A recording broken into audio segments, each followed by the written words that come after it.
Living by the sword and dying by the sword. Did I stick to my words from last week when a bit of motivation started to fail me at some point during the week?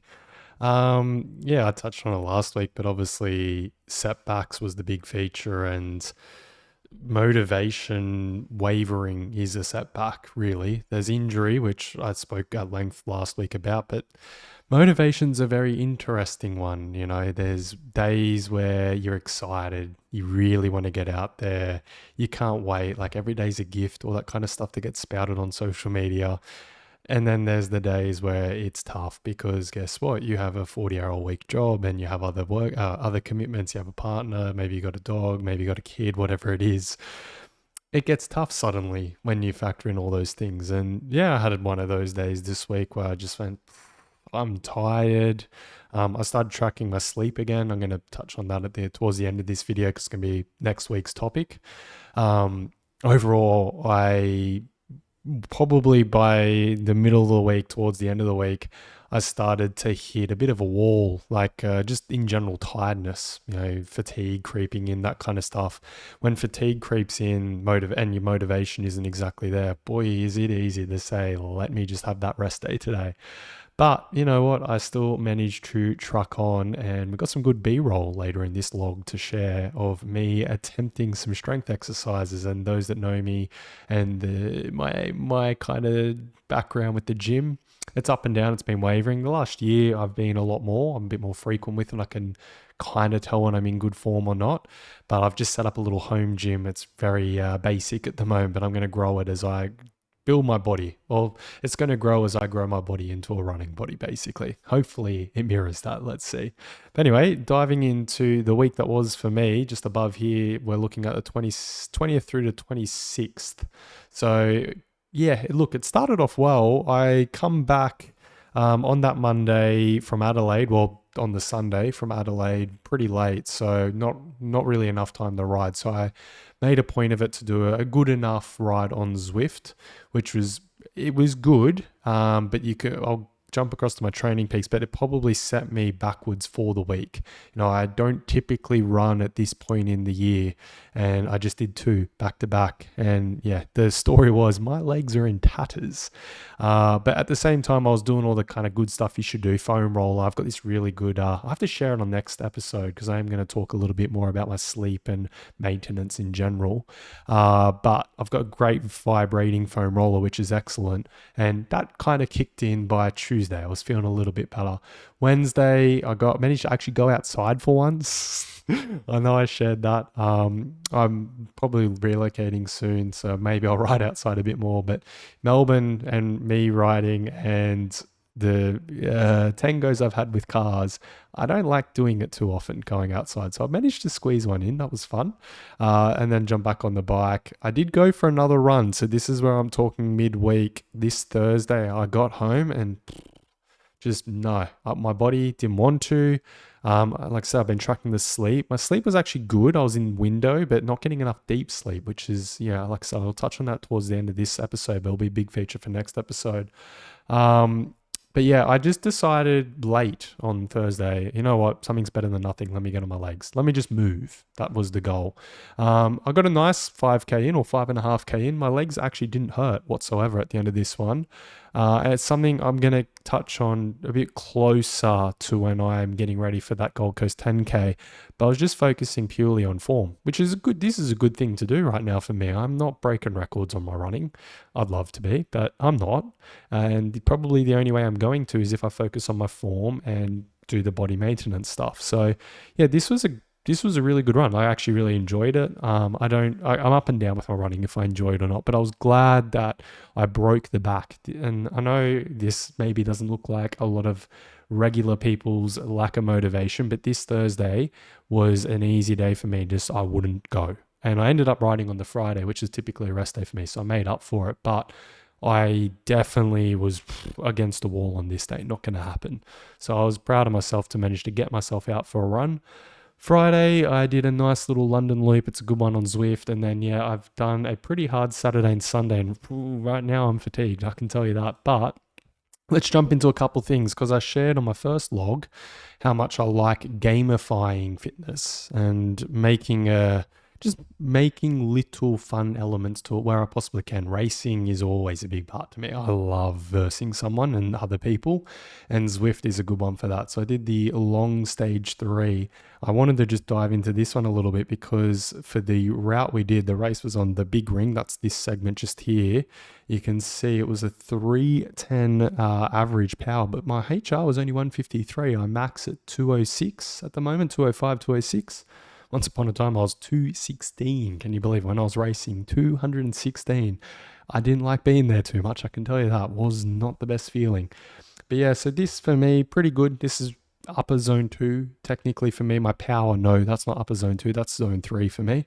But this was, yeah, HRY zone 2 ride, which is, yeah, to do that power in zone 2, I'm very happy with that. It's like good signs, and it's something that I touched on my first log, is how important doing intensity is to really make zone 2 work seem so easy. For me, riding above or riding more than or running more than, doing something more than what you're trying to do is how you unlock the middle part zone 2 work, basically feeling easy or feeling like it's in your wheelhouse. I kind of like that term. Like I like this feeling of 280, 290 watts on the bike, feeling in my wheelhouse. If I'm running, my goal at the moment, I'm not there at all with running, don't get me wrong. My wheelhouse for running is 6-minute Ks. To me, not very good. It doesn't reflect how I ride on the bike, which, yeah, I've got a whole episode lined up on how I'm going to talk about dealing with the demons of I'm good at one sport and terrible at another, the humbling experience, I call that one. But yeah, for running, I'd love to say 4-minute Ks is just my wheelhouse. To me, that's about the equivalent of what I can do on the bike, which, you know, that's where you just feel like you're enjoying it. You're moving along well. You feel like you're going better than most at that pace. Like you can comfortably beat quite a lot of people. And that's what this day felt like to me. If I jump across to another website that I haven't shared yet, which is Zwift Power. If you're a semi-racer out there on Zwift and maybe you've only picked it up in the last year or so, get yourself signed up on Zwift Power. This is how you really verify your results, or this is where results really start to speak true. No, I don't weigh 75 kilos at the moment. I actually weigh 77, so I'm cheating by 2 kilograms. You're welcome to flag me on Zwift if that's the case. My race weight's 75 at the moment. Once upon a time, it was a fair bit lighter than that, but anyway. But yeah, that ride there, I got 4th. It was a pretty hard race, but the big one I want to share was this stage 3 one. So if I go back to the calendar, that was this ride right here. Now, this is a shorter one. Let's open that up and take a quick look at it. This is a shorter loop, so in theory does not suit me whatsoever. You can see there's some pretty spiky kind of efforts in there. I'm not that kind of rider. I'm not that guy, pal. But you can see over here on the actual results sheet, if I switch over to C, which is the short route, I won. I actually broke away. This guy here was up the road, so I crossed to him and then I attacked him early and I managed to get up. So this is, to me, I've always thought, particularly on the bike, that's where all my analogies always come from in sport. When you're going well in something you're not technically good at, you're going well, really well. So I'm very happy with where I'm at on the bike at the moment, which is why when we go to my training peaks, you'll see why, and some of the B-roll I've got in here, why I'm now starting to focus a little bit more on preparing for Gold Coast 10 rather than worrying about Tour de Brisbane. I kind of feel like I've got Tour de Brisbane on lock. You know, it's kind of, you know, technically it should be. I've done cycling for long enough and at a high enough level, it should feel on lock. But yeah, I feel at the moment, if I can win these kind of races on Zwift, and boy, winning a race on Zwift's hard enough as it is, then yeah, I'm coming along okay. And take a look at, for all the people out there who know Zwift and all the weight doping that goes on over there, I was actually one of the heavier riders at the front. So that's why I'm cheating myself by 2 kilograms, just to give myself half a sniff. A couple other rides I just wanted to shout out. Well, we'll go to the half in a second, but I did Wollonga yesterday, which is really cool.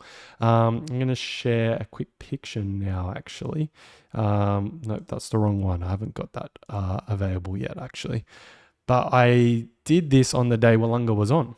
So across all my social medias, you can take a look at that. But I was actually doing it whilst the race was on, and I had it on my iPad. Whilst they're going up Wollonga, I was setting up my own PR up there, which was really cool. So I did a 10:54 up Wollonga, which was good enough on the day for the record, I think. You can tell for me, it's all about gamification. Let's have a look. This year, I can't see it on the day on this. That's a shame. In terms of the year, though, I was 65th on the year, which not too bad for a Zwift segment. I was pretty stoked with it. But the power was what I was very happy with, 369, around a 171 HR as well. So not really getting into my zone 5, I think that is. Overall, pretty good signs, good scenes. This one was just very enjoyable. I was super immersed in the race. I was sharing it to my mates over at Zwift. It was good fun. And then today I did the half on PRL half. Now, if you know Zwift routes, this is like doing a half marathon of running. No, a bit more, somewhere between a marathon and a half marathon of running. This is a difficult one. But I set a record on there today. I did 1 hour 52 and 44 seconds at 281 power. I was around 300 normalized. I felt decent, but definitely getting fatigued, which I will touch on. My sleep is why I think that's kind of happening a bit more than it should be at the moment. But I was pretty happy with that all together.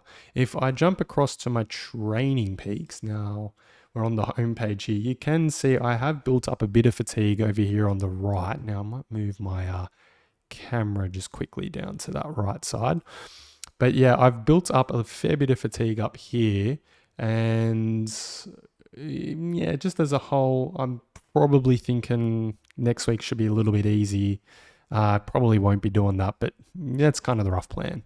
I've also plugged in my current event target, which is Tour de Brisbane.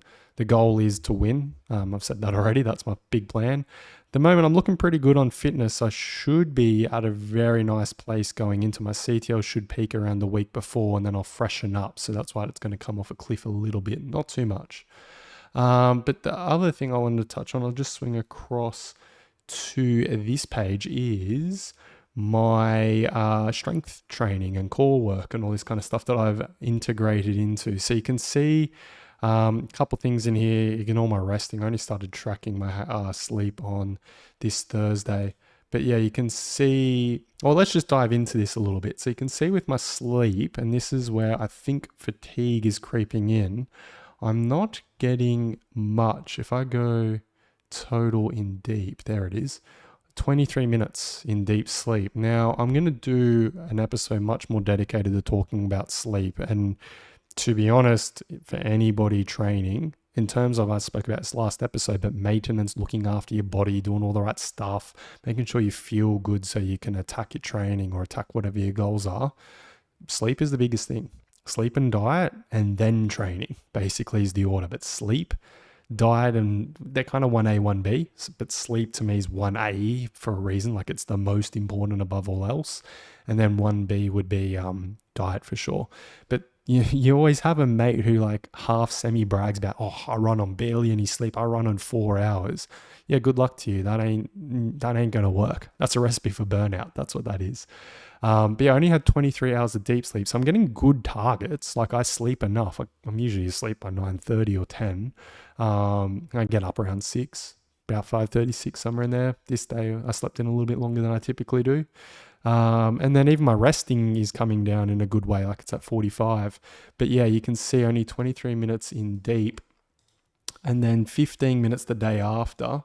And then this morning, or last night, 28 minutes in deep, but my resting's creeping up. So I think these are, I'm going to touch on this a bit deeper, but I'm going to have to do the research on it. But I think, yeah, the resting's a sign of the deep sleep not being enough and the resting slowly climbing. Because I started out the week, I just track it by doing really old school. This is what my coach always had me do. But I'd always just do that and then do 30 seconds and multiply. Not the most accurate, but anyway. And I float when I'm going well, like 36, 38, somewhere in there. So 50 is a little high for me. Even right now, I'm sitting at 90, which is a bit worrying, but anyway. But yeah, the big thing I've chucked in, and I started yesterday, I did share that it was my big plan to build in maintenance, was this a bit of strength routine for running and also sneaking in a bit of running. So I'll flick back over to this one, but you can see on the left here, this is what I've planned together. So it's all in my Training Peaks. I can literally go in the app on my phone. This is off my phone, and it's as easy as this. Like I can't, like I said in my last episode, removing the hurdle of, "Ew, it's a bit difficult, I don't know what I'm going to do." I haven't got that excuse now. It's on my phone. Like I can have the actual activity right up next to me whilst I am about to do it, which is what I did. So this one here is me completing some of the stretches, swinging my legs around. This is a throwback to the days I really hated track cycling, but this is what I always did for track cycling. Just getting your legs ready for all the exercises. And like I said, I'm not the best at gym, so you can see me struggling, but here's me doing some of the Bulgarian squats. You can see our legs shake. And but yeah, so I've started to cut this in at the moment. The core work as well as plyometrics, some lower body, typically leg build, leg strength building kind of stuff, or just really joint building. Because like I said, I'm feeling like I'm getting it on the bike. I'm splitting my season up really into trying to target two completely polar opposite sports. And again, that's kind of because I've always struggled with running. And I haven't really spoken about this just yet, but I need to have something I'm good at when I have something I'm bad at. It's a big habit of mine that when I'm so used to being pretty decent on the bike, like I'm confident enough I can be competitive in an elite field as long as I've done the work, but I'm confident I can be. And then when I go and do a sport along the side or a different sport altogether and just stop cycling, which I've done a few times, and end up not being at that elite, like top tier elite level, I don't like it. I've got a big issue of competitiveness, I think, when it comes to that. And that's what's happened with me in running. Like I'm so start with running, which is why, last year I did the GC10 as well. I went into it, unfortunately, very crook, but I still knocked out a sub hour. I was okay with that, but I was disappointed as well at the same time. Overall, though, my history with running is stop start. Like I don't typically just constantly do it. It's not something I've ever probably enjoyed.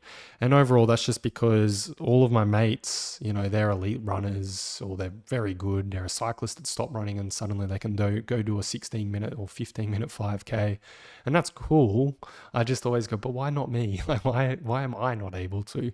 So my plan this time around, and that's why I'm sharing the journey on these logs, is okay, it's probably not your motor. That is not the actual issue. So it's not VO2, it's not your FTP or whatever it is probably you need to actually recognize your body is not a runner's body, which I have a cyclist body. So that's why I was starting the bit of maintenance work around it so early. Like I got a lot of time, the GC10. I should be only focusing on the bike because I'm doing Tour de Brisbane. I'm trying to win it. But I'm confident I'm doing the right work there. So I've given myself the luxury to, okay, let's go do a bit of work for this GC10. And I think that's probably a bit of a lesson I've learned, I'd say the last year. It's a big lesson of mine of rushing to be good at a sport without recognizing the journey you actually need to take to get there. And I quizzed a lot of people on this, like, what made you a good runner? I've chosen running as my sport this time around. It's been golf, it's been mountain biking, all this kind of different random stuff, but it's definitely running. And this is the one that seems to be sticking because I like to travel and I don't like to travel with my bike. So shoes is much easier to pack. So it's going to be running. I've chosen to stick with it and make myself decent at it, that I am not embarrassed by my times, by my standards. And you should never be embarrassed by your times overall, but just by my standards. But yeah, look, I've reverse engineered it. Well, okay, in the past, what went wrong? Why were you not continuing? What made you quit each time? And it was simple: pain or the times I was doing. I've had one decent sub 20-minute 5K. That's probably the best I've ever ran. And it was when I very first started after some pretty good bike results. So that being said, I look at myself when I was the lightest I was, and I was also very fit. So I probably cheated the system a little bit there. So then I go, okay, well, if I stop because of pain and I'm not happy about the times I do, Well, let's look into those two things. Pain is triggered by bad technique, and it's also triggered by a body not being prepared for what you're trying to do. The times I'm doing, well, maybe that's a correlation of the pain, or maybe you're just not that good yet. Like it's a different motor you need for running. So you need to build that, which is why we've started this program now. So I've, like I said, reverse engineered. I looked at the reasons why I wasn't doing so well and why I kept starting, and just gone, well, give yourself time. This I've given myself a target. I've spoken about always having a target, wanting to be competitive, but at the same time, I've given myself plenty of time, and I'm also making sure I'm doing a sport next to it that I am good at. I'm confident I can keep doing the bike whilst I'm training for running. In fact, it's actually encouraged because you can fatigue yourself more effectively with the riding and not kill yourself on the run suddenly. So it's a smart move. But that's, to me, very important, is enough time to build myself and ignore the paces I'm running. So when I run at the moment with my watch, I actually just put cadence up. That's the only thing I have up on my Garmin watch. I just literally have whatever cadence I'm currently sitting at and my average for that run. Just two metrics only, because that's all I'm caring about at the moment. Am I running at the cadence I should be or not? Does it matter if it's at 6.5 minute Ks, or does it matter if it's at 3 minute Ks? No, because I'm not actually training for anything right now. So I found that key. I also will sneak a look at my paces though when I get back. So I found the key there is continue in a sport you are good at, or just do something alongside it that you're good at. So you remind yourself you are good. You will get better in the sport you're actually training. But I found this little mental hack a bit of a win for me. You know, I'm able to go, okay, well, you know, some people are going to beat me at running, so what? But I'll beat them on the bike.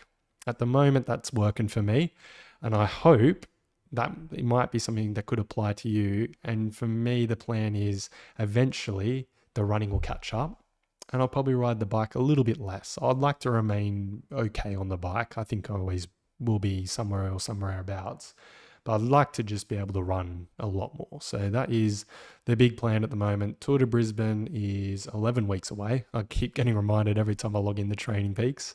But I'm, yeah, pretty confident I'm going to get the win there, or at least be around about to affect the race, be able to get in the picture of a win. Hopefully I'll get to qualify then for Worlds later on, but then the big focus flicks to running, and this way I should be prepared. But yeah, overall, that's been, the big motivators for me at the moment. And the days, like I started this log off on, the days where I go, why would I bother today? I'm beyond fatigued. And to me, sleep might be factoring into that. I've got another sport I can suddenly chuck in. And I think that helps a lot, or just something.